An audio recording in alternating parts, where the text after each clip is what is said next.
Hello, good morning mga kaibigan. Tayo ay mag-aabuno ng ating sweet potato, no? Actually, pangalawang beses na natin nilalagyan to ng fertilizer. Yung una, pampalago lang muna yung nitrogen.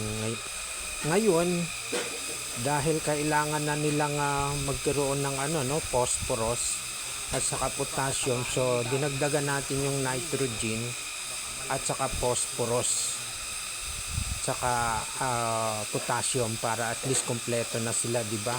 Kasi kumakapit na yung mga ugat, maglalaman na yan mga kaibigan, no? So yon, at least wag na lang nating ilalapat yung fertilizer sa mga dahon kasi pag papainit na dahil umaga ngayon, so kailangan hindi siya pagsikat ng araw, hindi siya malanta. So yon mga kaibigan, every 10 days tayo naglalagay ng abono mga kaibigan. Padilig lang para matipid, kasi pag nilagyan natin ng sabog, actually natutunaw din naman sa ere. So mas maganda yung dilig na lang tayo. So okay, thank you so much mga kaibigan.